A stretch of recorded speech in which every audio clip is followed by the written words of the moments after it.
Hi friends, it's Wes from the Build a Band program at Cathedral Park Performing Arts Collective in Portland, Oregon. Really quick video for you today on a skill that you can practice to keep your band chops up while you don't have a band to play with.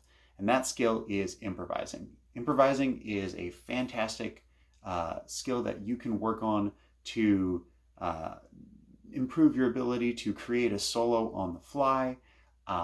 But it's also really useful for practicing the skills that we use as musicians in a band already, listening to other instruments, listening for changes in texture or changes in how different instruments function in the background of your music, the growing and shrinking, the louder and softer, the bigger and smaller, and also connecting with our beat, staying with our beat and following along with our beat, even when we're playing something that isn't directly tied to that beat.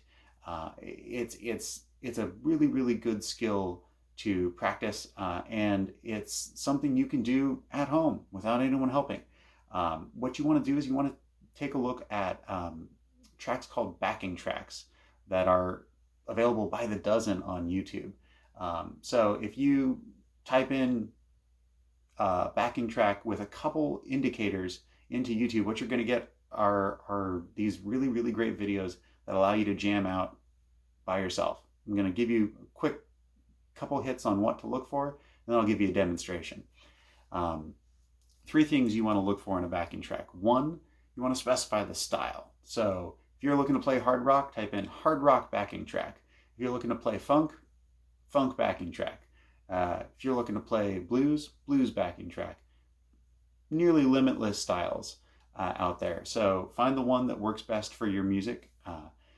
Then you want to specify tempo. How fast is it going to go? Tempo is going to be listed in something called beats per minute. How many beats per minute the speed of your music is going to be. So if you don't know what a certain beats per minute sounds like, listen to the track, or you can use a metronome to get those like speeds sort of in your head before you start looking for these backing tracks.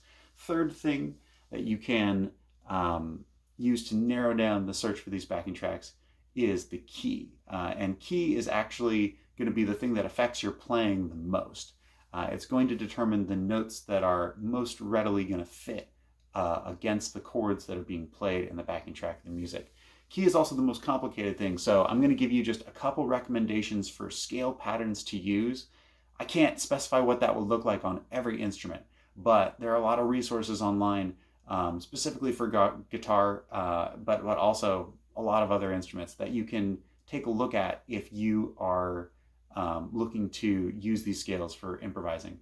If you have a song that is in a major key, start by using the major pentatonic scale, and then you can move outward to scales like major or in some cases mixolydian. So play with that sort of simpler pattern first, and then start adding notes outside of that simple pattern, fleshing out to those full scales that I mentioned, and see which ones sound best over certain chords or over the whole pattern. Scales for a minor key that would work well, start with that minor pentatonic scale, and then branch out to either natural minor or Dorian mode, and see, same way, which scale sounds best over certain chords or over the whole pattern. It's going to vary depending on the different chords that are being used in the pattern, but generally for most pop and rock styles, those are the scales that are going to give you the most consistent success and good sound. Remember though that notes outside of those scales can still sound good, and the cool thing about improvising is there are no right notes and wrong notes, and you can play every note on your instrument, and if they're packaged with the overall sound of your music, in other words, you're mostly using that pentatonic scale, or you're mostly using that minor scale or that major scale, the notes will probably still fit. And things that might sound like mistakes if you make them one time, if you treat them right and you use them over and over again, might start to sound like these cool alterations to the scale that other people aren't playing. So play around with the notes that you're picking and get a little adventurous. See what you like. You might discover something really cool that isn't written out in scale. Anyway, here's a demonstration of me playing a little improvisation over a backing track.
That's it for me.